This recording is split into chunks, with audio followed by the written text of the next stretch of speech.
meeting of the Lake Forest City Council. Will the clerk please call the roll? Honorable James Cowie. Here? Alderman Grumhouse. Here. Alderman Novit. Here. Alderman Woodman. Here. Alderman Moore. Here. Alderman Morsch absent. Alderman Schoenheider. Here. Alderman Luby. Here. Alderman Palmer. Here. 8 present, 1 absent. Mr. Mayor, we have a quorum. Thank you. Will you please join me in a pledge of allegiance?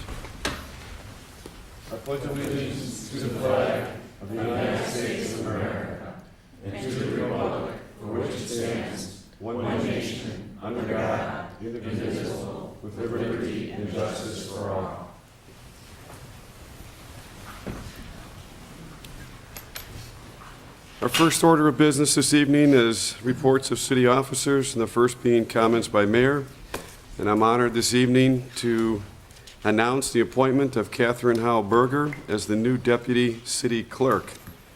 Now, this is an interesting maneuver here because I don't know if someone won a bet or lost a bet, but what we have is Beth Marquez switching roles with Catherine, and Beth going over to the police department and Catherine coming back over to City Hall. So I don't know if it was someone wanted to see late night shows and had to make sure they got their Monday nights out of the way. I can't quite figure it out, but it's I want to thank first of all Beth for 13 years of service here at City Hall, and certainly many, many more over at the police department. But Beth started in 1997 and has been our diligent clerk for many years. And now we have Catherine, who has also been with us since 1993, with 17 years of service. And again, I'm not quite sure you want to do the late night show here, but we're glad to have you, Catherine. And my understanding is, Beth, you're going to come on up and do the oath.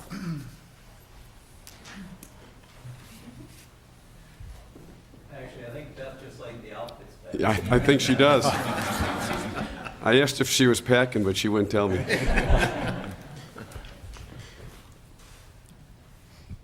You could raise your right hand and repeat after me. I, Catherine H. Berger, having been appointed to the office of Deputy City Clerk of the City of Lake Forest in the County of Lake and State of Illinois, do solemnly swear that I will support the Constitution of the United States and the Constitution of the State of Illinois, and that I will discharge the duties of said office according to the best of my ability. Congratulations.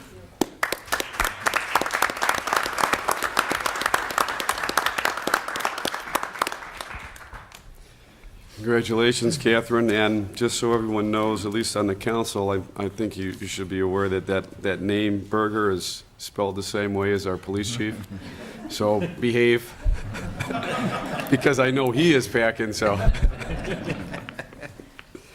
Again, welcome aboard, and we're glad to have you, and I'm sure we'll run into you, Beth, over at the police department as well. Our next item on the agenda this evening is consideration of an ordinance amending the city code pertaining to the Housing Trust Board. This was scheduled for a possible first reading, but unfortunately, the Alderman Tom Morsch, who was one of the 2 members of the Housing Trust, is not able to be here this evening. I did have a brief conversation with him last week, and I think what we'll do is just bring this up during well, we can bring it up now if you like, but basically the idea is to just start the dialogue at least on the council level.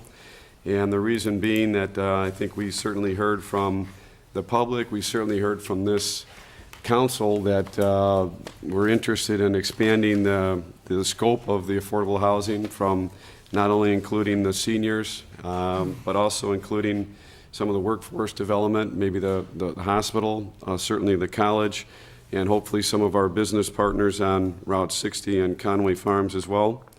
Conway Park, I should say. But the idea being here that right now we only have 2 members on that housing trust. We had a resignation of Debbie Haddad, so there's only right now our standing Alderman Tom Morsch and our former Alderman Michael Burns on that committee. So it was our intention, at least, to talk about this evening to expand that trust to members of, including 7 members, and having one from the council as well, but to also expand that scope again to include many more of the ideas and some of the areas that we discussed up in the last few months here. So I'll bring that back to, just certainly for the council for a brief discussion this evening, and when Tom gets back, we can try to put that back on the agenda when he returns. Mr. Mayor, because Tom is and has been such an integral part of this entire conversation of the Housing Trust, I just think we should table it until he comes back. That's fine, I'm just bringing it up for discussion. You don't have to, you can discuss it, but we're not taking any formal action. And my concern is, certainly we will wait for Tom, but so that the Housing Trust can carry on business and get on with certain programs that affect the senior committee, contributions by maybe Presbyterian homes. I just want to make sure it does move along at a fairly rapid pace so we could keep things moving. I think that's one of certainly the main intents is to keep a momentum going here. And I think, again, with some additional members, we could further that progress right now that it's, again, I think there's two individuals trying to do the yeoman's work of the entire community, and I think it would be a benefit to have more individuals that can bring some more expertise to that body. Yeah, agreed. Any other comment or discussion? That concludes my comments for this evening. Our next agenda item is comments by city manager. Thank you, Mr. Mayor, members of the council. I'm first going to ask Michael Thomas to come forward. We have both a happy moment and a sad moment here as we bring another retiring employee before the city council. So, Michael, I'll turn it over to you. JT, come on up. Thank you. Good evening, Honorable Mayor, members of the City Council. As Bob noted, happy day but a sad day for one of our guys in Public Works. John Tomlanovich has been with us since March 3rd of 1996. JT, as we currently refer to him as. JT has worked in, as I said, sanitation, and one of the interesting things with sanitation is they also plow. So they will come back from their routes, take a break, and hop into the plow trucks. We remember one of the reasons JT was thinking about the retirement was he just didn't want to plow anymore. Smart man. But with sanitation, obviously, we're very proud of the work group, very proud of JT. 52 weeks a year, regardless of the weather, regardless of precipitation. Those guys are out there 4 days a week. And John has been one that has been steadfast. He has been absolutely wonderful with the residents. We've received many compliments from residents just on how accommodating he has been. The best thing with John is that he never called in sick. Since March 3rd of 1996, John never missed a day of work, and we're very, very pleased, and it's one heck of an accomplishment, especially when you're out in the elements. So with that, Mr. Mayor, if you'd like to read the resolution. I'd be honored to do so. This resolution is, whereas John Tomlanovich has been dedicated employee of the City of Lake Forest since March 3rd, 1996, is a maintenance worker too in the Public Works Sanitation section, and whereas John Tomlanovich will honorably retire from the city on December 1st, 2010, whereas John Tomlanovich never missed a day of work since he began employing with the city, and whereas John Tomlanovich worked faithfully each day to serve the residents in both the sanitation section and the winter snowplow activities, now therefore be it resolved by the City Council of the City of Lake Forest that the council, on behalf of the administration and residents of the community, hereby expresses its appreciation and gratitude to John Tomlanovich for a public service faithfully performed, and be it further resolved that the city clerk be and hereby is instructed to deliver a copy of this resolution duly signed by the mayor to John Tomlanovich this 15th day of November 2010. Congratulations, John.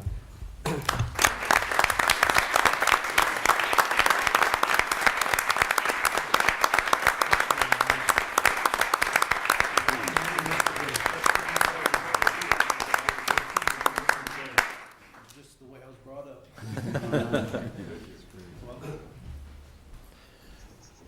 Well, I have to say that I don't think most of us can appreciate the accomplishment of not calling in sick, particularly in that position, because I got to tell you, when it's 20 below zero and you're out there picking up garbage, that's an easy thing to do is call in sick. So a lot of credit goes to John. We'll miss you. Thank you.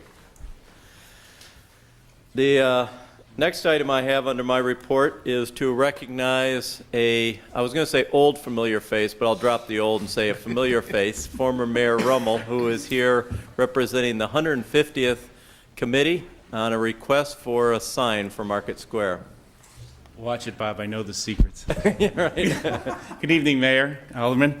I'm here tonight to talk about the 150th. As you know, our anniversary starts early next year, but we are having our first kickoff event, which is at the tree lighting, coming up this next week, the week after next. We have about a 60-person committee that's been working on all the events we're going to do next year. We're going to make an announcement of those events at the tree lighting, but I'm here before you tonight to ask for permission to announce to the public our 150th anniversary. We met with Broadacre Management on several occasions and received their input and support, and we've also received enthusiastic input from the Market Square merchants.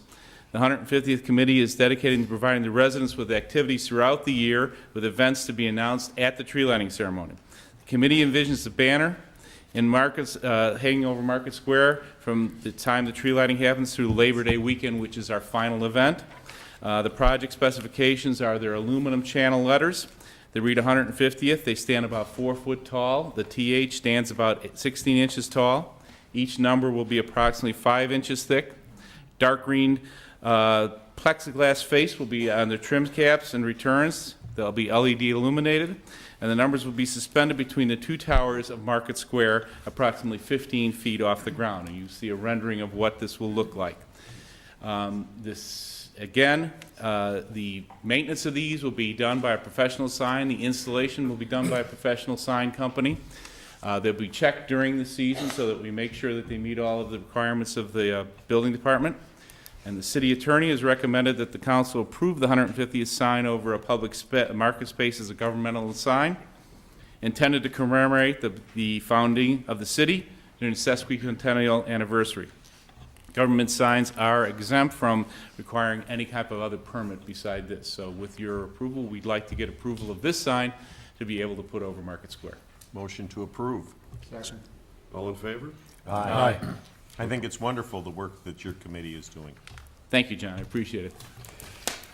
And I just want to say, if I remember one of those meetings, I haven't been to all that many of them, but when we talked about this banner, someone brought up that the former mayor was supposed to slide down on a zip line. Well, Across the last the- email I got is the current mayor has a stovepipe hat and pants on up to here. So if that happens, then maybe we'll do the zip line. That's a deal. Challenge. Boy, I want to see those pictures. Sell tickets to that. Yeah, right. I think we could raise enough money right there. Yeah, that's right. We'll Last sell year we got tickets. to Indianapolis. Remember that? Will the mayor be wearing a shirt, though? Yeah, right. Former mayor. The next item under my agenda is a continuation of something we started probably almost a year ago. The council will recall that we were updating ordinances and regulations regarding all the various boards and commissions in the city. As we were doing our work, we realized that even though Croya has existed all these years, that there was never an original ordinance establishing the Croya Adult Board. And so the ordinance that is in your packet is actually the very first ordinance that memorializes, quite candidly, all the work that the board has done over all of these years and puts it formally in our city code as an established board of the city council. This board would be advisory to the city council, and it would function much like many of your other boards in an advisory capacity, submitting recommendations on not only the operations but the annual budget that goes forward. You'll notice that there is both adult members as well as student members to this board, with the student members serving one-year terms as they sort of rotate through school, and the adult members would be appointed by the mayor and the city council, and they would go through the typical caucus vetting process. I did talk to representatives of the caucus about actually all three of these agenda items that are coming up, and forewarn them that while they wouldn't have to be responsible for helping us identify people in the current year, that they would certainly have to include that in their future reviews of candidates as going forward. I'll be happy to answer any questions, but the recommendation is to waive first and approve the ordinance, or I'm sorry, just first reading of the ordinance establishing the Croy Adult Board. Motion to grant first reading? Second. All in favor? Aye. I just have one question with this. I think it's wonderful. Are there any changes really from what's currently being done? I would say no, but I'll ask Todd to come forward, and Todd, you can tell him on the record if there's any real changes, but he's a lot closer to Croy on a day-to-day basis than I certainly am. For the most part, there are not changes to the way that the adult board will function. The biggest change at this point is that of the number of members of the adult board, there's always been one youth member, and that's the adult chairman or chairwoman of the youth committee at Croy. This year, with this ordinance, will pass that we will now have our service and leadership chairman or chairwoman as a member of the adult board as well, and then the Croy Foundation chairman or chairwoman would also be a member. So that's three youth members as opposed to one. And then the rest of it is just basically the way we'll operate, and things are very similar to the way we've done it for many years. Good, thank you. I think, Alderman Luby, I'm glad you asked that question, because one thing I did fail to mention is there is a section that talks about the fact that these will all be residents of Lake Forest unless we have a contractual arrangement. And that language was drafted because of our current arrangement that we have with the Village of Lake Bluff. But if for whatever reason that contract goes away, then these would all just be residents of Lake Forest, unless the council might decide, okay, let's put a representative of, I don't know, the high school or Woodlands Academy or something. You still have that right to do that as well. There's that flexibility. Okay? Let's see where we are. Next item is another sort of housekeeping item. The interim board of Gorton Community Center, when they were looking at the financials, realized that even though the city of Lake Forest is the owner of the property at 400 East Illinois, that unlike we have done with other city-owned facilities in the past when there have been improvements, and those improvements have been transferred to the city and then appear on the city's balance sheet and in our audit, this was never done when the previous improvements were made back in 2000. And so at their meeting last week, the Gorton Community Center Board approved a motion to transfer the assets in the amount of $4,698,799.78 to the city of Lake Forest, which takes it off of their balance sheet and effectively then puts it on the city's balance sheet. I have a question before there's a motion. Are there liabilities associated with this? The liabilities are no different than what we already have. Those are already our properties. This is really just a formality in terms of effecting the transfer on the books. Just to explain that, the improvements were made to the center and paid for by the Gorton Foundation. So everything is paid for. They're basically leasehold improvements, so they became part of the building and part of the city, and now we're just moving the title over to the city. I got that. I just want to know if there's any offset at all that we'd have to accept as No, everything is paid. Not beyond what you already have in terms of a liability. Right. Move that we accept the building and property improvements in that amount. Second. Roll call vote, please. Alderman Grumhouse. Aye. Alderman Novit. Aye. Alderman Woodman. Aye. Alderman Moore. Aye. Alderman Schoenhyder. Aye. Alderman Luby. Aye. Alderman Palmer. Aye. 7 yeas, no nays, motion carries. Thank you. The next item on my agenda is, I think, a wonderful opportunity for the community. I'm going to ask either Susan or Karina, who's ever over there, to please put up the site map. Approximately 2 weeks ago, we received an official letter from the Lake Forest Lake Bluff Historical Society asking for consideration in the possibility of relocating the Historical Center from its current location in the Masonic Temple building, which is owned by the City of Lake Forest on Westminster, to the Gorton Community Center.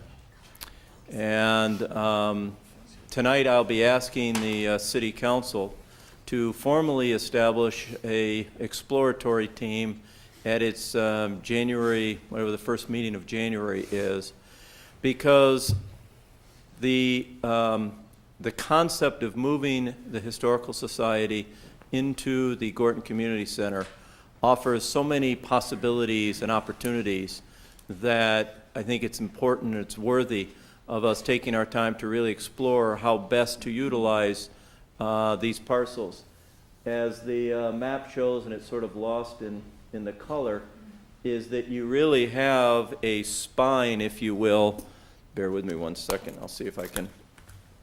Of Gorton Community, oh, who's got that? Who beat me to it? Is that you, Susan?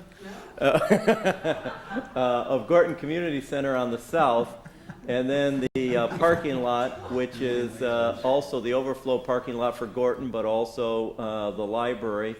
Then to the library to the north property, and then immediately north of the library is the property that currently houses the Historical Society.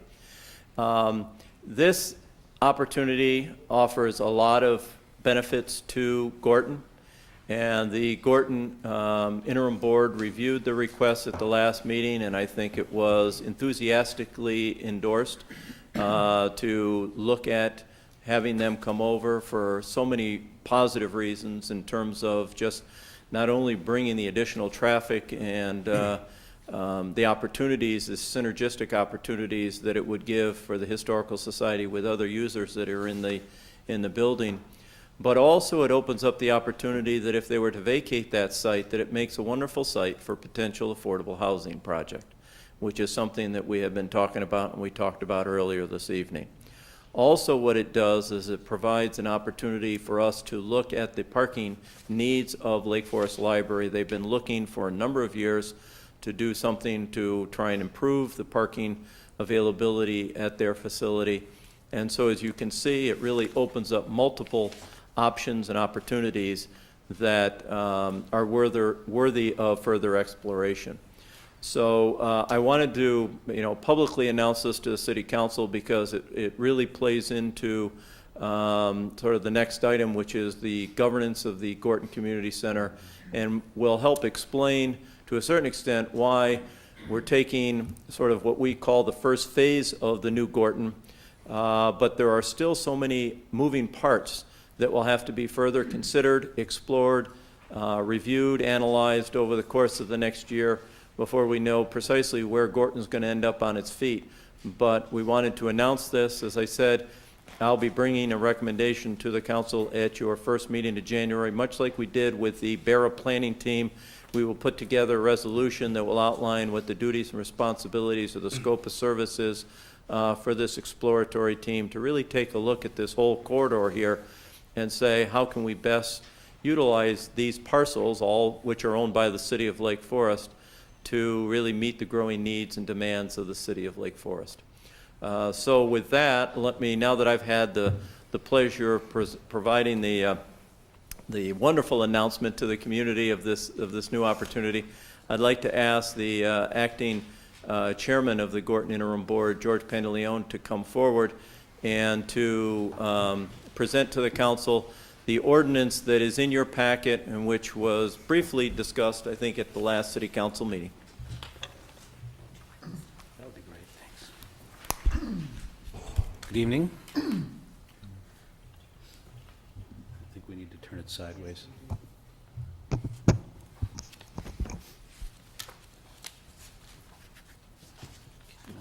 One more. There we go. Come down.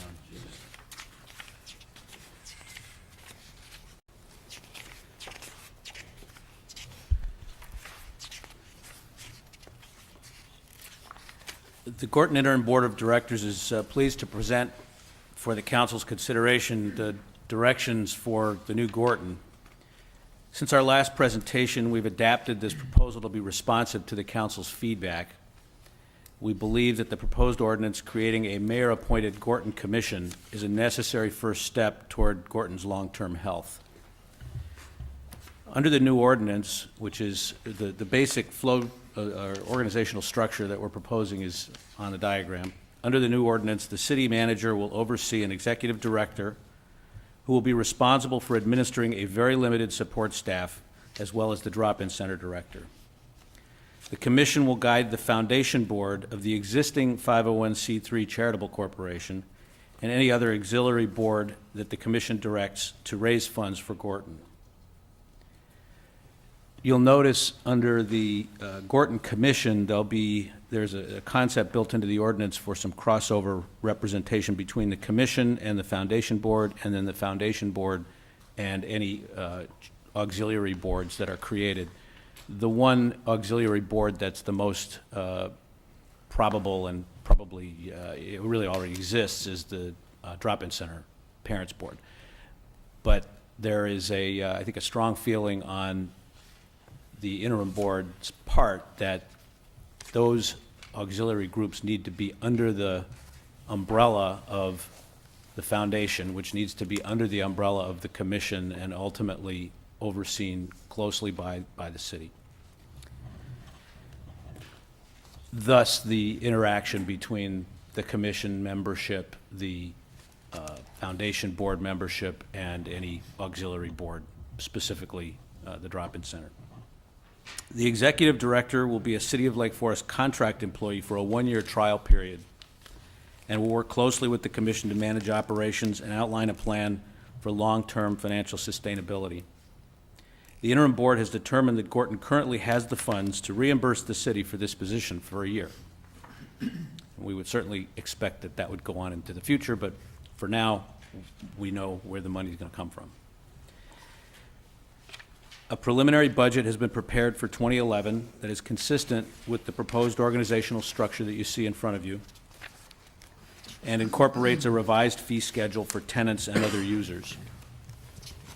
By year end, we expect to provide names under consideration for the commission members, as well as a recommendation for an executive director. We thank you for your consideration and are happy to answer any questions. Any questions for George? Well, I would just say that I'd like to thank the committee once again for all their efforts here and certainly thank them as well for being responsive to some of the council's comments, in particular mine, I guess. We heard them loud and clear. At the last meeting. I think the Historical Society is a great, potentially a great fit. And, I think it's a great idea, and I'm hopeful that we can figure out a way to make that work. In terms of, I've had a chance to look at some of the budget information that's been put together and the balance sheet, and, I'm excited to report and thankful to the committee that, things have come an incredible way in 3, 4, 5 months from where things looked a while ago. And, I compliment you on the budget that's been put together. It seems, it's obviously showing it's profitable, or at least it's more than break even, I guess I should say. And I think it's got a lot of, realistic assumptions. And, I think as a city council and as a city, we can take a lot of heart in that. And, things are definitely moving in the right direction. And, I'm impressed with how quickly we've been able to go in there and straighten things out. So I think that's terrific. And, I appreciate how this has been set up, and I think having the one-year interim where we do the executive director as a contract manager is a good solution, a good compromise, and a good way to move forward. So I thank you for all the efforts. Thank you. Will we be filled in on what the certain liabilities are that are at the very end of the ordinance, section 4? Sure. The city attorney put that language in because he wanted to make sure that if there was any other catch-all. Right now, right now we are not aware of any beyond the line of credit, but for council's edification, we are going to be actually making a payment and reducing the outstanding liability on that line of credit. And at this point in time, it will still remain an obligation of the 501c3 to pay that off. We'll be negotiating with the bank for the terms of that, to extend that out, so that will not, it's still our intent that it is not an obligation of the city of Lake Forest, but the way that this was written, that the city could take that on at a future date if they wanted to. Other than that, there are no other obligations that we're aware of, but between first and second reading, we will take the budget that you have recently received. The board is meeting again next week. We'll finalize that budget and bring that back to the council at the December 6th meeting. So Bob, when you said that we are making a payment to reduce that, were you speaking on behalf of the Gorton Center? Or I was on behalf of wearing the my city? Gorton hat when I made that comment. That's right. Yeah, I'm pleased to report that the treasurer, John Diefenbach, has done a very nice job, not only of helping us get the books in order the way that they are, but also we've been able to go back to some of the donors and to get them to agree to allow us to use this for part of reduction of that line of credit. And so we're really hoping that we're going to make a pretty good dent in it before the end of the year, and then be able to restructure the note to make it much more manageable going forward. I have a question on the auxiliary boards. I understand that the Drop-In Center Auxiliary Board recently raised a great deal of money to keep it open. Is that the normal function of the auxiliary boards, or are they policy related? Should they be kept under the foundation board long-term, or was that a once single occurring event? I don't know. No, historically, they've been involved in fundraising, Okay, thank you. among other activities that they engage in, but fundraising has always been part of it. And the reason for, just in going back through the history, it seemed that there was a need for closer coordination between those various fundraising entities in order to maintain a sort of single face to the community from a fundraising point of view. I'd like to make the motion for first reading, approval of first reading for this Second. ordinance. Sorry, John. All in favor? Aye. Motion carries.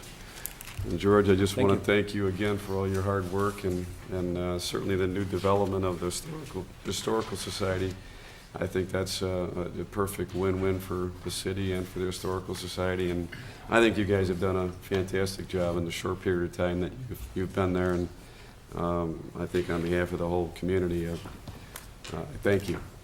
Thank you. And particular thanks for Bob's efforts and Nancy certainly. Novitt, who have done yeoman work on this whole prospect. They're really the day-to-day people that have pushed this thing, down the field every step of the way since the summer.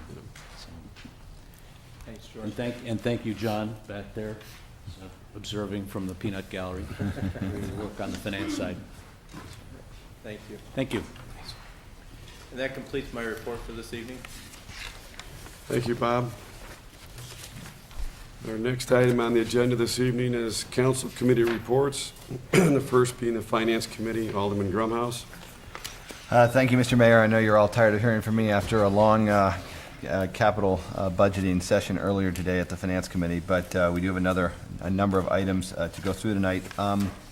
First item on the agenda, it is my pleasure to submit to the council the comprehensive annual financial report for the year ended April 30th, 2010. Usually Alan Jacobs, the Audit Committee Chairman, is here to present this. He was out of town this evening, and I volunteered to step in. I will not give it the same job that he usually does, but I did want to touch on a couple highlights. The Audit Committee, which is fairly unique for municipalities, but our Audit Committee has 7 members. We welcome 2 new members this year, Michelle Marino and Amy Krebs, who joined Chairman Alan Jacobs, Andy Marweedy, and Vicki Reich. The committee met twice in July and October of 2010. Our auditors again this year were McGladrelly and Pullen. We are extremely pleased with them. We've developed a very good relationship with them and them with us, and they've really helped to make the process go very smoothly. We once again got an unqualified clean audit opinion. We continue to meet all accounting requirements and standards. As you are probably aware, the city has been awarded the Certificate of Achievement for Excellence in Financial Reporting from the Government Finance Officers Association for 31 consecutive years. We are hopeful to make that 32, and we'll be submitting this once it is approved. In terms of some brief highlights, in here, you all got the audit. I'm sure you spent much of the weekend reading through it. You know, I would point out a couple of things. The government-wide financial statements on pages 16 and 17, which show both the infrastructure assets of the government, which are roads and bridges, and business type, which are sort of water lines and sewers. These assets were down slightly from last year, in part due to cash that came out of MS, in part from depreciation. The fund financial statements on page 18 and 21. This is the modified accrual basis of accounting. Again, we show both major and non-major funds. Non-major being major being general and Parks and Rec, and the non-major being some of the other funds. You know, the budgetary schedules in here on page 62. The general fund balance increased by about $50,000 due to revenues exceeding expenditures. Revenues were under budget, expenses were also under budget. We have you know, the detailed management discussion and analysis on page 3. The transmittal letter. There's a detailed statistical section in back. And of course, all the financial statements will be on the city's web pages. In terms of the management letter that we get from the accounting firm, there was one comment in total. It was a repeat from last year. It will be finished in fiscal year 11. It basically has to do with OPEB liabilities at the library. We do these every 2 years, and so we just missed the cycle. When we do those this year, we will include them. It's about roughly a $17,000 point, though, so it's quite minor and immaterial. You know, lastly, I would draw you to the pension fund ratios on page 64 and 65. This shows our funding ratios having gone up from last year. IMRF is at 78.7%. Police is at 53.2%, up from 47.8%. And fire is at 77.4% versus 73.2% last year. I would also mention on page 65, you will see that once again we exceeded all our required annual contributions to the pensions. I know there's always some question about whether municipalities and cities, and we're lumped into that, about whether we're actually putting in what we're supposed to. And as you can see in there, certainly in the 6 years that are listed, we have always exceeded what we were required to put in. You know, with that, I will present this to you for acceptance and receipt. I'll obviously take any questions if anyone has any. One quick question on Yeah. the percentages, because it's been in the news lately about the state coming in and withholding things. Even though we've been putting in what we're supposed to, are we on track for that 2015, 2020 deadline? What's the deadline, do you know? Well, we're required to amortize any shortfall over 30 years. Is that right? Right, I think we're on year 21 right now. Yes, we are on track to. But we are on track. I mean, So- when we figure out what we have to put in, we're So that year putting that in to they're make sure that. threatening to hold back things from, we won't be held back from, okay. No. We need a motion to accept this? Yes. So moved. All in favor? Aye. Motion carries, and I'd like to want to thank Alan Jacobs from the Audit Committee, David Grumhouse from the Finance Committee, and certainly Kathy Reinhardt, our Finance Director, for all their hard work. Once again, an outstanding audit, and certainly from their guidance, outstanding results as well. So, thank you. Yeah, I would just echo the work that staff does, led by Kathy, but Louise and Diane and everyone, they do a phenomenal job on this, and they make it go very smoothly and very easy for all of us. So I would just echo your comments, Mr. Mayor. And I think the second item on the Finance Committee agenda, or Finance reporting agenda, is consideration of an ordinance establishing the tax levy for 2010. And I'm delighted to say Kathy is here to take us through it. Thank you, Mr. Chairman and members of the City Council. We are presenting the first reading of the tax levy for 2010. Tonight, this levy must be filed with the county clerk before the last Tuesday in December. I'll just take you through a few of the attachments that are in your packet to show you the calculations that we use to come up with the levy. I'd like to remind you that we do follow the tax cap, even though we are a home rule community. We do follow our self-imposed ordinance of following the tax cap. What that means is that we can increase our levy by no more than the CPI plus any new growth within the city. This first calculation is the tax cap calculation, and what this does is takes the prior year's EAV, estimates actually we are estimating a decrease to existing property. The assessors have told us about a 7.5% decrease throughout the city.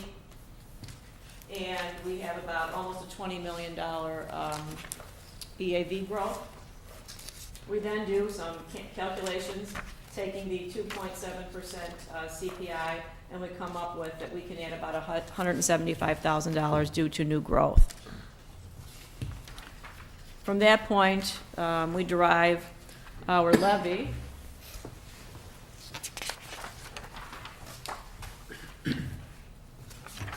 From here, you can see that the majority of the funds are going up by 2.7%, except for those that we do distribute our growth to, and that is the general fund and the library fund.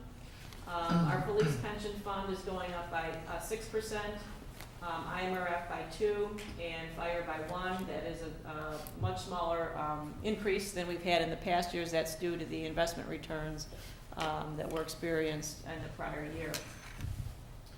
Our bond levy funds are not included within the tax cap, but we do have a self-imposed debt service limit, which we do meet, and they're actually decreasing by about 1%. Our entire levy will go up 2.91%, and the effect on the homeowner, most importantly,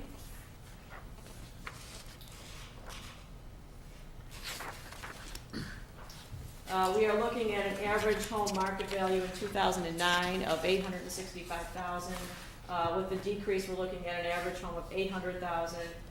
Taxes paid to the city and the library will go from an average home of $2,601 to $2,656. So this is about a $56 increase, or 2.13% on the taxes paid to the city and the library.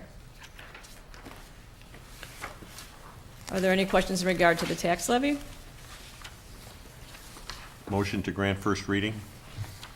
Second? All in favor? Aye. Motion Opposed? carries. Motion carries. Next item is abating the 2010 tax levies for various general obligation alternate revenue bond issues. Kathy, back to you. Yes, within the tax levy, the only bonds that we do levy for are those that are on the tax bill. However, we must file abatements to all of the other bond issues that we have that are abated by other sources of revenue. Within the write-up, you can see that the water fund, cemetery fund, sales tax, golf course revenue, these are all abating bonds, so we do not levy for those. That reduces the tax bill. These must be passed by you. Something obviously we do every year. If Yes. no questions, I'll take a motion to grant first reading. So moved. Second? All those in favor? Aye. Opposed? Motion carries. Next item is a consideration of an ordinance approving a fee schedule and consideration of an ordinance adopting new fees related to development activity for the city of Lake Forest. As part of the budget process, all departments reviewed their user fees. Total fee increases for established fees are estimated to be $7,612 in the general fund, $6,000 in the capital improvements fund, $6,000 in the affordable housing fund, $3,700 in the parks and recreation fund, and $75,000 in the golf fund. Revenue for the new fees related to development activities is estimated to be $8,828 in the general fund. Any questions on these fees?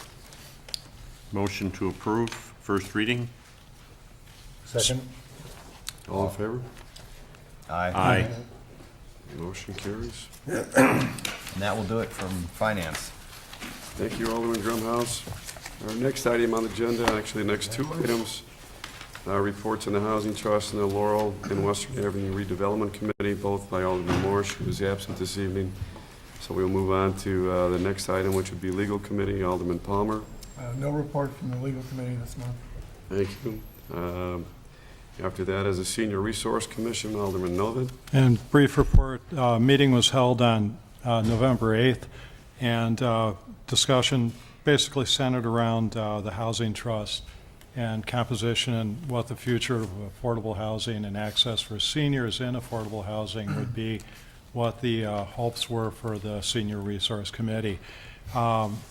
The hope is, at this point, after discussion with the chairman a little earlier today, that there would be some representation on the new Housing Trust Board as it's established, which I'm sure will happen. And aside from that, there was some discussion of budget. The budget is healthy for a Senior Resource Center. They're managing every dollar very carefully, which is truly appreciated. And that's really about it. Thank you, Alderman Novit. Our next item on the agenda this evening is Public Works Committee. Alderman Luby. Couple of things under Public Works. I'm pleased to announce that the roundabout at Everett and Riverwoods Road is now open. The cars seem to be able to get through it. Nobody has gone flying off the side yet. So traffic is moving quite well. We'll see Friday night is the sort of a preview grand opening for Costco, so we'll see where it is with traffic for that. But it is open and working. Also, I'd like to announce that the Compost Center will be changing to winter hours beginning December 1st, and that's Saturday from 8 to 3 every Saturday, and this runs through March 14th. We also want to report that the roofing projects are 98% complete. That's at Northcroft, the pumping station down at the lake, and the golf course. And the boiler replacement at the Public Safety Building is also 98% complete, so they have heat over there. The city crews, many of you have noticed the markers along the road with the yellow reflective tops. Those are up by the snow plowing crews, and they will be completing their training by the 19th for the upcoming season. And the news flash right now is on Monday, November 22nd, they will be closing the railroad tracks just west of Knaus on 176 for 3 days. As the railroad will be doing some work there, and you will not be able to get through from Waukegan Road to Green Bay on 176, so keep that in mind. Hopefully it'll only be 3 days. They don't give us much notice on this.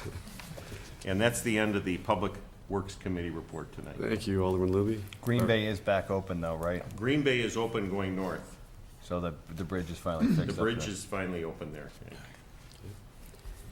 Our next item on the agenda this evening is Transportation Safety Enhancement Committee, which I'll make just a brief comment that I know Karina's going to speak a little bit more this evening regarding transit developments, but I did want to comment on that we are building 2 warming stations at the Telegraph Road station. This will be on the east side of the tracks, and that was certainly to do 2 things. Obviously, to get folks, keep them warm and sheltered in the winter months coming forward, and certainly as a safety issue to keep people from darting across the tracks before a train. So hopefully they have a place to stay out of the weather and to be safe before a northbound train. So I'll let Karina comment on the progress of those when you come up with your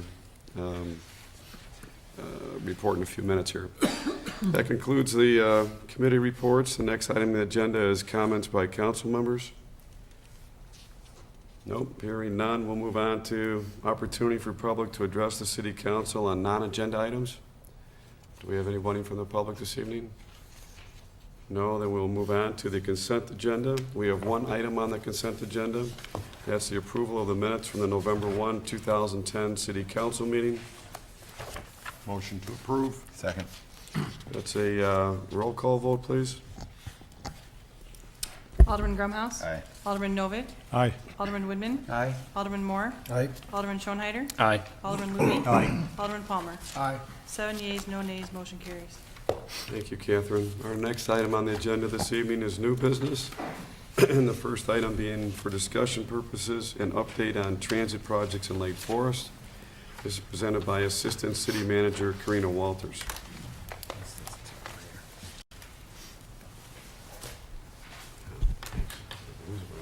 Good evening, Mr. Mayor, members of the City Council. I know it's been a long afternoon, so I'm going to try to wrap up about 10 years of transit in about 35 minutes. So this evening, our agenda, we're going to be discussing the strategic issues surrounding public transit, some background and history into how have we gotten to the point where we're at today, objectives, some initiatives that staff, council members, as well as other boards and commissions are working on, in addition to next steps. So what are the strategic issues? The mayor, as well as the city council, has confirmed that public safety is the #1 issue surrounding public transit. In addition to, the city currently has 3 train lines that run through the heart. The Union Pacific North Line, which is on the east side of the city, that predominantly takes passengers, Metro passengers. The Milwaukee District North Line, which takes Metro passengers, in addition to Amtrak commuters. And of course, at the heart of the city along Route 41 is the freight station. In addition to the train stations, we have existing infrastructure, we have roadways, we have sufficient parking, we have the surrounding amenities adjacent to both train stations, dining, financial services, as well as personal services, in addition to the proximity to jobs and potential growth in the surrounding area.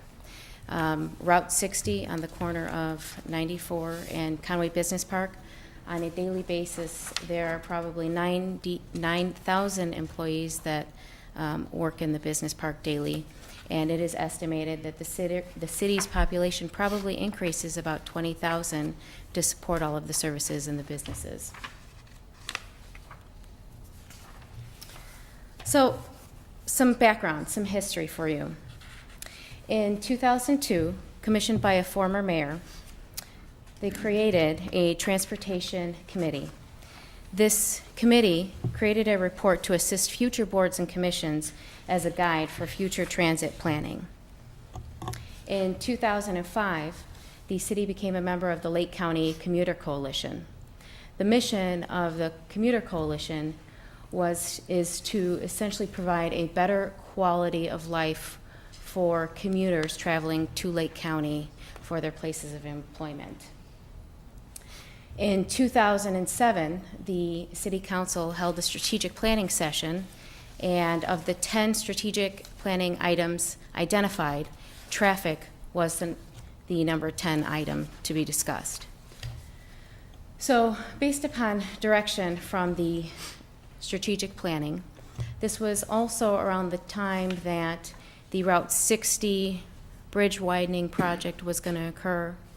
In addition to the gas prices were probably at about $3.50 a gallon.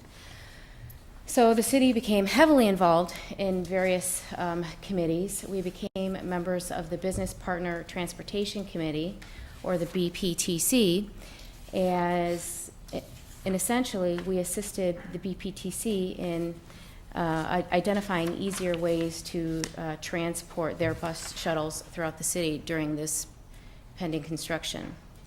In 2007, the Lake County Commuter Coalition implemented the reverse commute train. This was spearheaded by Senator Susan Garrett, and essentially the Sunrise Express was a newly added metro service to the Union Pacific North Line, essentially allowing employees to get to their places of employment in Lake County by 7 a.m., which was a huge success, considering we all know, and we've discussed it before, it takes Metro a very long time to change any schedules.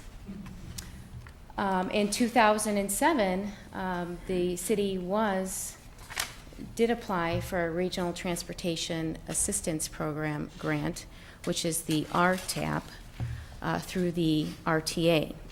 Essentially, this grant opportunity provided financial and/or technical support to municipalities that wanted to improve their transit services throughout their municipality. In 2009, the city continued to further explore opportunities to enhance public transit. So we started discussing the possibility of seeking an Amtrak stop, the Hiawatha, at the West Lake Forest train station. That as well also continued to increase because of the fact that there was a number of fatalities that had occurred at the train station. This evening, Norm Carlson will brief the City Council on the progress of the Amtrak feasibility study. So what are the objectives? Public safety, the potential for economic development, the potential for reduction of congestion throughout the city, the increase of mobility throughout the city, as well as a green initiative from the City Council. As far as initiatives, I'll first discuss items at the Telegraph Road train station. And right now, I'll actually introduce Norm Carlson to provide the brief update.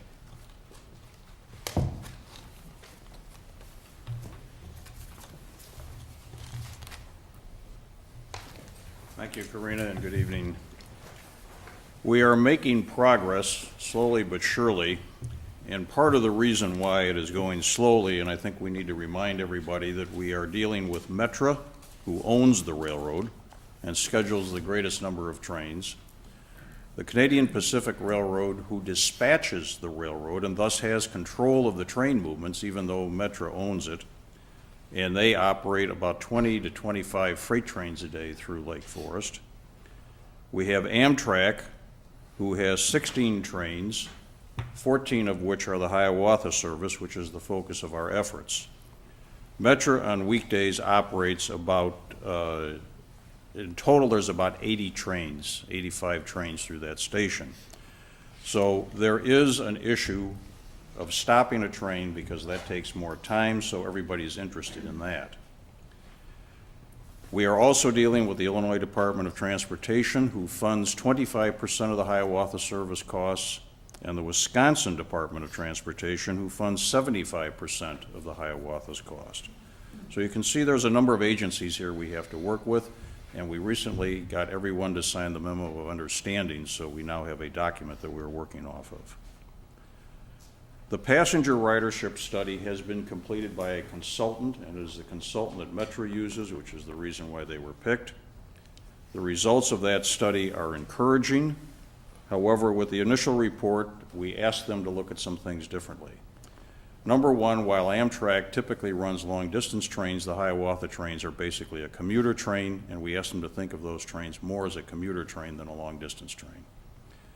Secondly, we pointed out to them the congestion that exists on our highways here, and that throughout most of the day during the weekdays, and even sometimes on the weekends, driving is not time competitive from Milwaukee to Chicago. We had a long discussion on that, so the consultant is reconsidering this and looking again at the numbers of potential passengers that could be carried on the line. Metra has requested certain schedule adjustments. We've been going back and forth on that issue, so finally this week we worked the telephones and the emails, and we achieved an agreement where Amtrak is going to make the schedule recommendations to Metra, and that they will be presented to the group to consider. The biggest issue is the morning train in from Milwaukee that comes through here at about 7:10 in the morning, because there's a Metra train right behind it, and there are some timing issues in the afternoon schedule that affect the rush hour train. All in all, we are optimistic and with the process to date. Number one. Number two is our next conference call is scheduled after Thanksgiving, and we're going to continue to try to work through these issues that remain. Are there any questions? Thank you.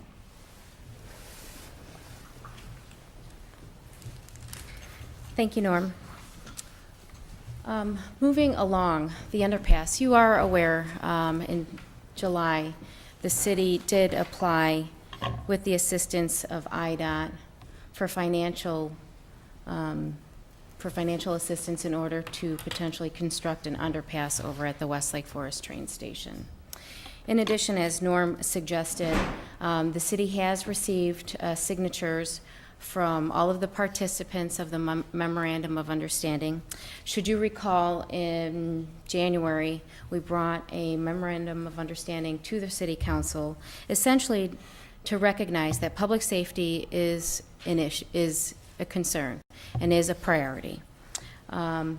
that collaboratively, we would identify some public safety enhancements in addition to collectively agreed upon the feasibility study for the Amtrak. The Transportation Safety Enhancement Committee, as the mayor alluded to earlier, this has been a very busy committee within the last 5 months. Essentially, the Transportation Safety Enhancement Committee did purchase some warming shelters. Construction began today at the Westlake Forest train station to build the cement pads. It's going to take probably about 8 to 10 weeks for the shelters to arrive, and we hope that either by the end of December or early January 2011, we will have the shelters up. The first week of November was the first annual Train Safety Week. If you recall, we had members of Operation Lifesaver, Metra, PACE, Amtrak, providing safety and educational materials at both train stations, not only the west, but in addition to the east train station. And that was during the rush hour traffic. And during the day, the same members went to the school district, in addition to Conway Business Park, to continue the outreach and continue the discussion of safety. The Transportation Safety Enhancement Committee also did have an ordinance amendment. A few weeks back, Chief Berger asked the City Council to adopt the state regulations, basically allowing the City of Lake Forest to issue citations to commuters that are crossing the rail illegally when the signal lights are on. Initiatives at the CBD downtown train station. We're all aware that Metra is going to be conducting bridge work on 22 of their bridges from the north side of Chicago to Balmoral. Last week, Senator Susan Garrett, Senator Link, and Senator Schoenberger held a transportation summit, and Metra did indicate that throughout the construction or throughout the renovation phases, they will continue to have 2 tracks open at all time, in addition to foreseeing that there's not going to be any changes or modifications to their schedule. In addition to the bridge work that's happening along the line, the City of Lake Forest is still in lease negotiations with the Union Pacific.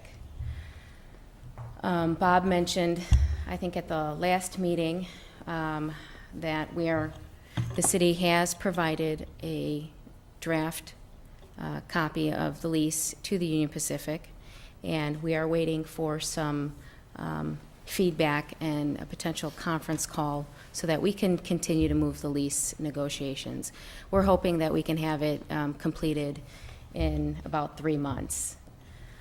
What's important to note about the lease is that we cannot accept the ITEP grant funding until the lease is solidified. So 2 weeks ago, the city did announce that we received the ITEP grant fund. We received $835,000 through the government, in addition to Metra giving the city $250,000. So we have approximately $1.2 million for the exterior renovation of the train station. Now, the exterior renovation will include roof, in addition to painting, and we hope that we can begin the project in summer of 2011. With that being said, we will be going potentially to other boards and commissions for the appropriate approvals. Now, what I'd like to do is move into the discussion of the Forest Green Transit Study that's going to be presented by Larry Dieter of Trans Systems. But prior to actually shifting it off to Larry, I just wanted to take a second and acknowledge some of the Transportation Advisory Committee members that are actually here tonight supporting. We do have Patty Mangano from the RTA that's here this evening. We do have Leslie Chapman, represented the college. We do have Marge Berta? Oh, there she is. Representing the Senior Center. And of course, Norm Carlson.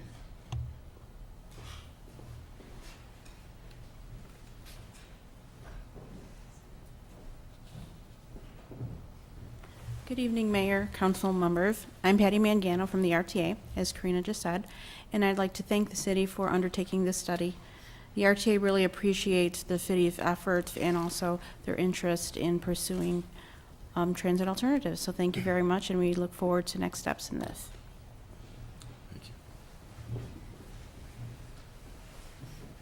Good evening. I'm going to give a very brief overview of a one-year study. I'm going to cover it in about 10 to 12 minutes. This study was the result of the RTAP grant that Karina mentioned was secured by the RTA. The goal of the study was to identify the feasibility of transit services within the city of Lake Forest, connecting employers, the hospital, various educational institutions, the train stations, retail areas, and other destinations.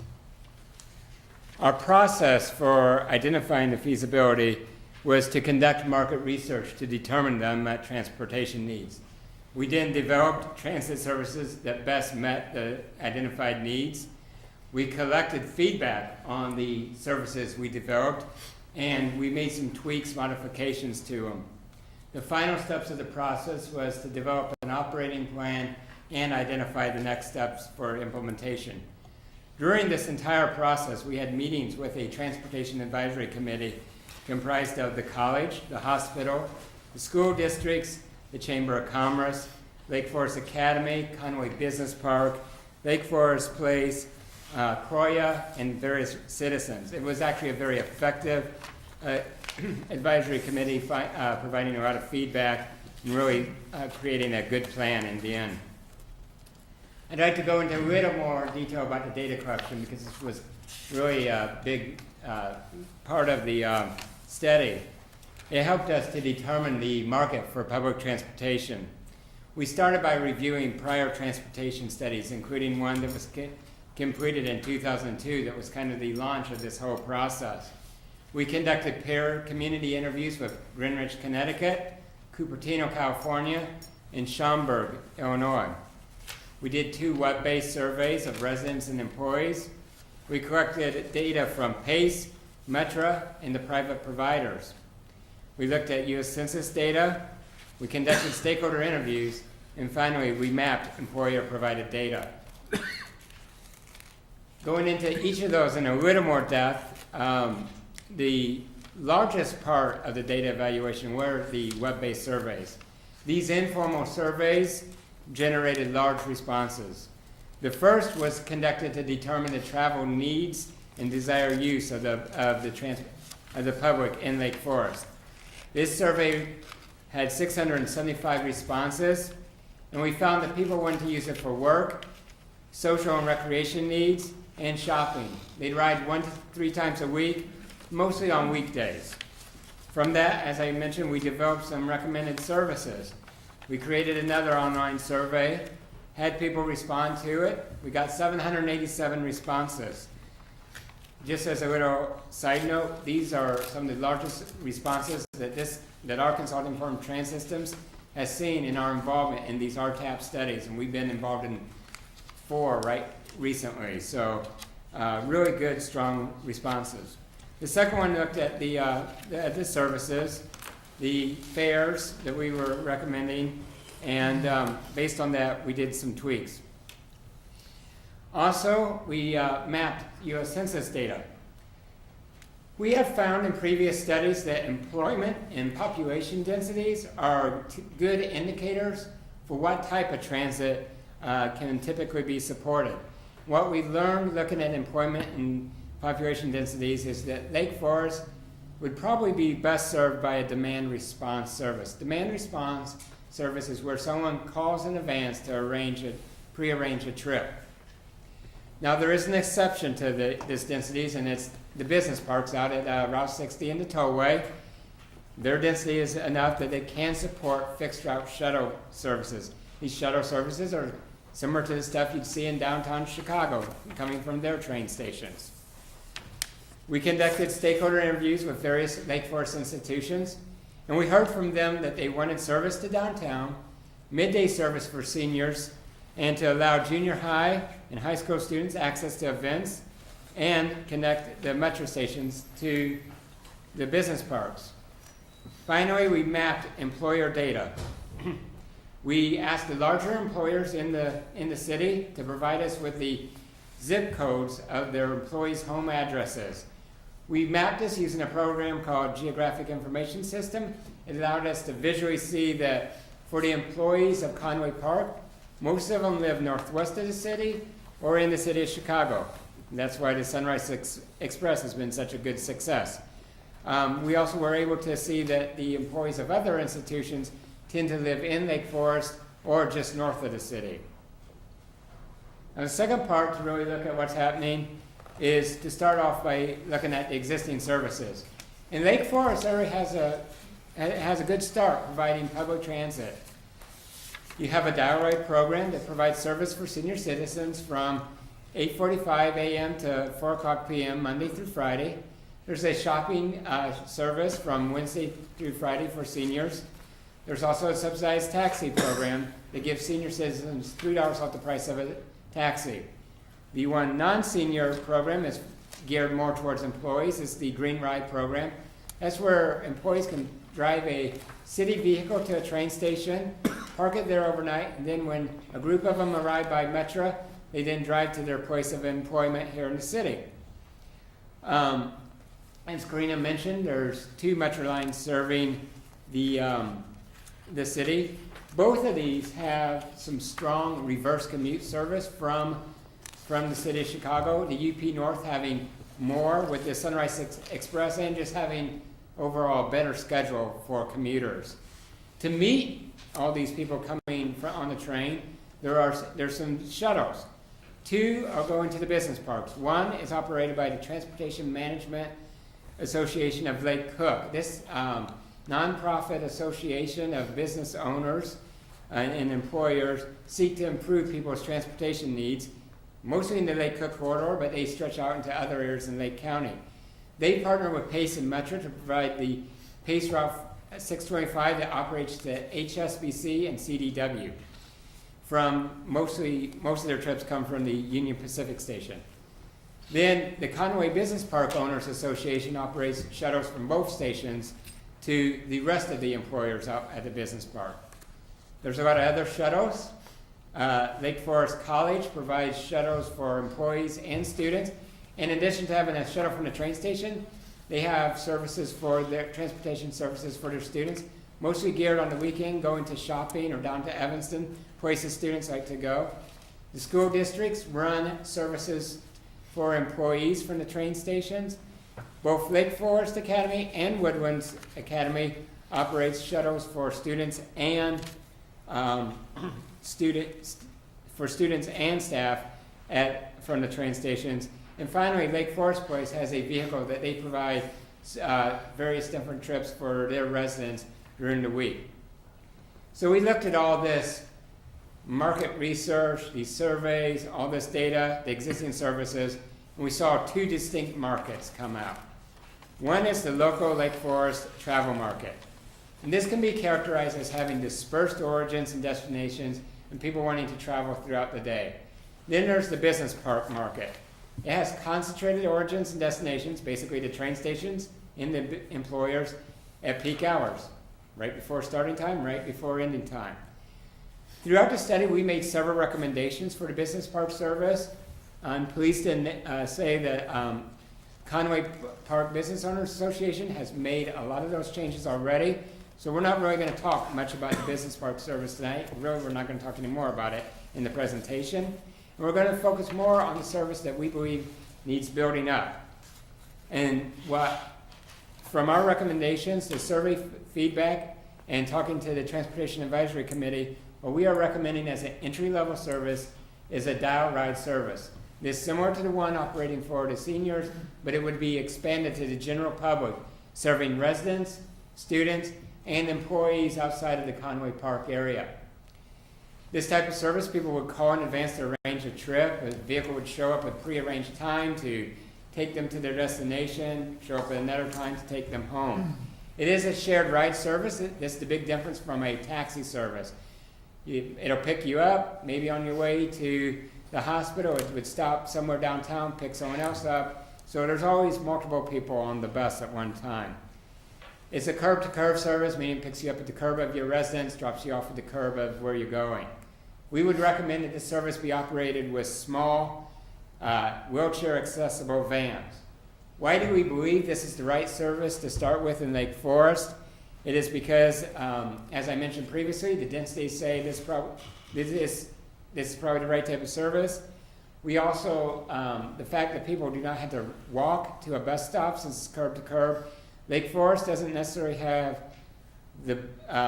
a complete sidewalk system that would help a fixed route service out of that. So while you're doing kind of the complete streets movement, this would be a good starting point. The level of service can easily be adjusted. If there's lots of ridership, you can add vehicles. If ridership isn't quite there, you can take them away. The travel time is much more competitive with the automobile. And we found in our research that other communities in Lake and Cook County have found that this meets the transportation needs of their communities. Now I'll just go over a couple characteristics of the service. We do recommend that it would operate on weekdays from 6:30 a.m. to 8 o'clock p.m. In order to meet the estimated demand, we believe you would need 2 vehicles. Operating those hours, 2 vehicles, that equates to approximately 7,400 hours a day. I'm going to start walking through how we estimated the cost. We know from talking to those other communities that the operating cost per hour for this service is between $55 and $65. That gives us an estimated annual operating cost of between $400,000 and $480,000. Based on the survey, we recommended a $2 fare. That's also pretty consistent with what other dial rides are charging right now, but it would be up to the city to eventually set the fare. Based on that, the fare revenue would be between $50,000 and $90,000. This would be a net operating cost of between $300,000 and $430,000. I just would like to mention that there's really no public transit in the United States that fully is paid for out of the fare box. Here in Chicagoland, Metro recovers 55%, CTA 50%, PACE around 38%, and that's an average of all their services. Even if you looked at PACE operates a lot of these dial ride services, they recover somewhere between 10 and 20% in general.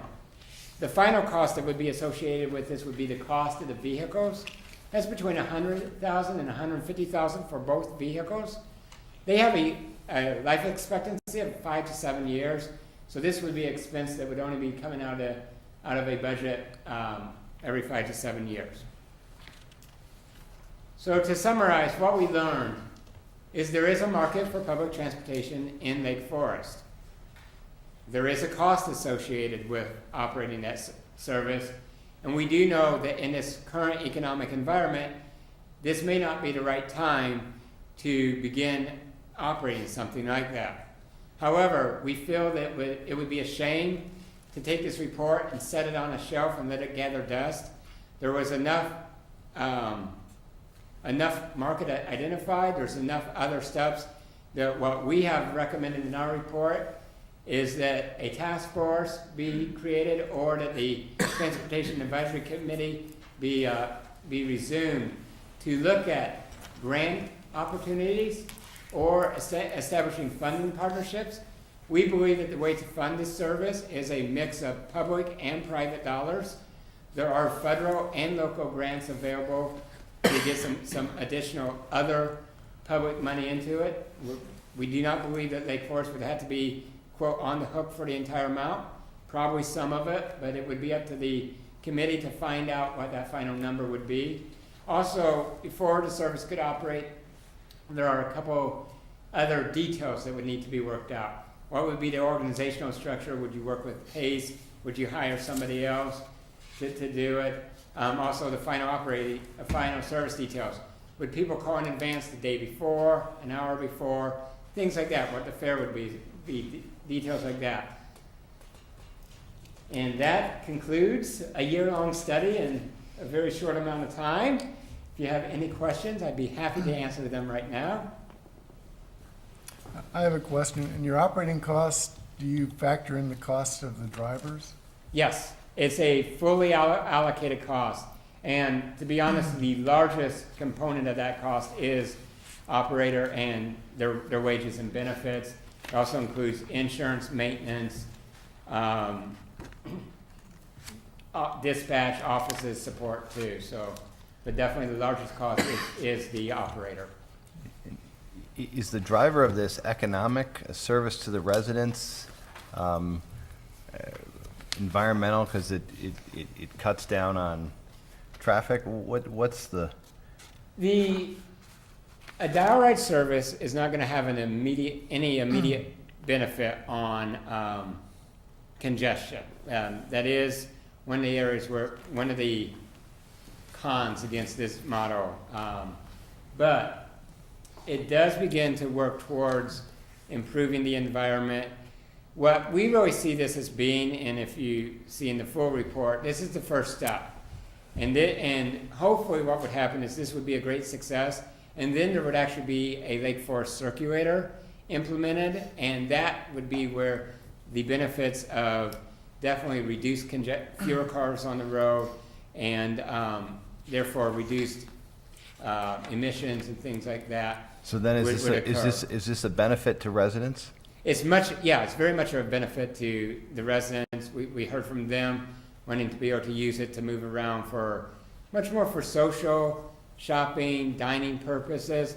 So it's something they'd use once, twice a week. Are there that many residents without cars? It's probably most likely geared more towards the senior, the aging population. Okay. And the other part of residents in Lake Forest without cars is the students at the college. Okay. Which of course are a temporary transitional one, but we did hear from those two parts without cars. Do you envision that the provider of the dial-a-ride services is the public government, a private group, a blend, public-private?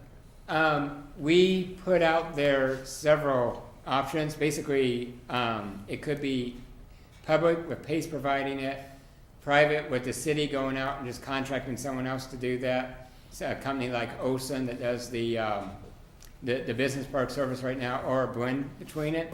I can tell you what most municipalities are doing right now. And this would be a detail that the task force would finalize and hammer out. Most or all municipalities that are operating a dial ride right now in the Chicagoland region are contracting it to PACE for operation, and PACE, I think for just about all, so for one community, then contracts it out to a private provider. So it is a kind of a hybrid model. The economics that you present don't seem to be exceptionally inviting for somebody of a private nature to make any money on. So how is somebody like that incentivized to do this? Well, when you look at the full cost of it, there is profit in there, and that's why it's gotten to the point that where there is only a couple companies doing this right now in the Chicagoland area. Lake County may be a little bit different because Osen is trying to get into the market, but it's usually they kind of package things together. So they operate a lot of services out of one garage. So this is an incremental cost to them that is a good impact to their bottom line. And there are examples out there of wealthy, relatively small suburbs implementing this and it being successful. Yes. And what's successful ultimately becomes a value to you, the city council. I can give you an example that there's a very wealthy community that we've worked with in Tennessee. There are some similarities to Lake Forest in that they have Nissan's headquarters there, so a large employment center. They also have a large retail area. They operate a transit service that other people would look at and say it's not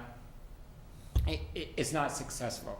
However, they see that it is moving people, it's making those connections, it's reducing dependence on the automobile. They find it to be very successful. So in the end, and that would probably be one of the things that the Transportation Advisory Committee would work through, is what are our core values and what would we consider a success once we operate this? But it's successful being that it's subsidized. Yeah, they're all subsidized. Yeah. It just depends So on there's- what your core values are. So the profit to the guy operating only because he's got subsidized dollars. Right. Exactly. What are the anticipated or what are recommended hours per day and days per week? It'll operate Monday through Friday, and the number of hours is 13 and a half, from 6:30 to 8 o'clock. This is quite an expansion from the existing dial ride service for seniors. It's early and later to begin to allow employees to use something like this. Have you gotten any pushback from the taxi companies? We do have taxi companies that operate here. No one from taxis showed up to any of our public meetings. We hosted 2 public meetings. So we haven't heard any comments from them. What would the difference in cost be between doing a dial-a-ride and calling a cab from, let's say, the Lake Forest train station? It'd be a big difference. I'm not exactly sure what your taxi fares are, but I do know what they are in other communities. Typically, it's $4 to get in the door of a taxi in a suburban taxi, $2 per mile. This would be $2 for a trip. So most people are probably paying somewhere between $6 and $8, I would guess, for a trip in a taxi in this city. Are there any programs, and I think Bob was getting to this, where we just merely, at a net loss of $400,000 potential, that we just subsidize the cab rides themselves? It would have about the same net effect. There are programs out there, subsidized taxi programs. They tend to focus on seniors and the disabled community is what they do. And actually Lake Forest is already operating one. Yours just takes, it's a coupon. People can get $3 off a taxi fare. There's other models out there where almost all the fare is controlled. One of the things with a subsidized taxi one, if it's doing a lot of trips, it'll almost take a staff person to administer it. You gotta hand the vouchers out, you gotta look at the vouchers coming in. It's a very administrative intensive process, so that would be another cost to factor in. Just out of curiosity, was there any research done on the existing voucher system to see what the demand is on the voucher system? We did not look at how many are being used. All right, question then. You mentioned most communities are actually subcontracting with Pace, who then subcontracts with Olson or another provider. How does that arrangement then impact that cost? That cost is that arrangement. So My answer. we talked to Pace and we got their data. Pace. I also should mention Pace and Metra and RTA were on the steering committee, so they were always providing a lot of input and data for us. There are a series of maps. It was a very, very detailed and complete report.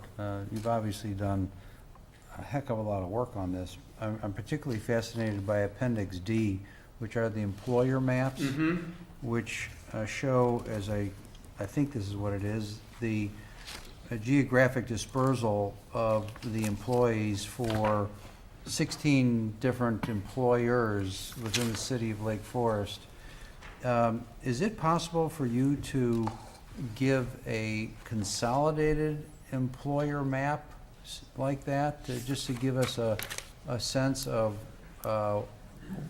where employees who work within Lake Forest come from? We did two consolidated ones, and I'm not sure where they.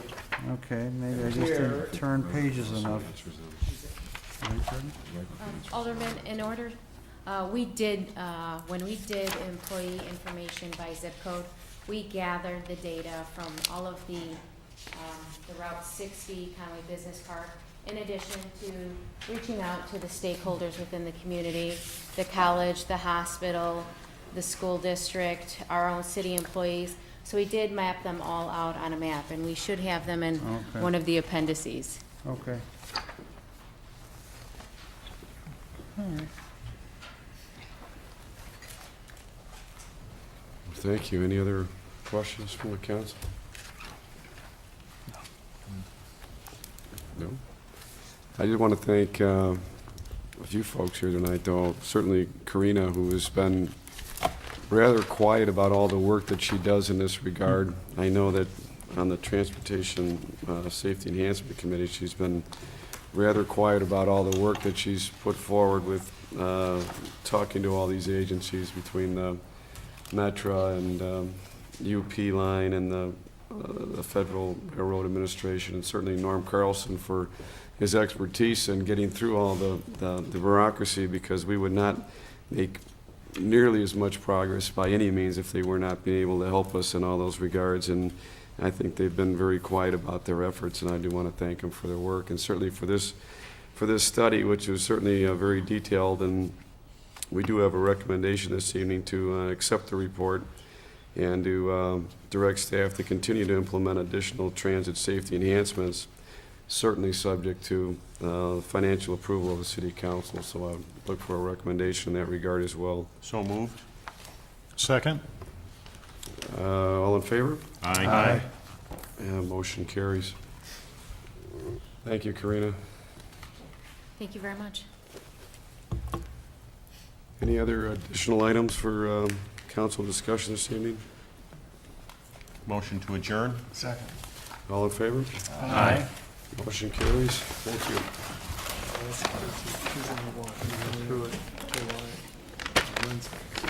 An email.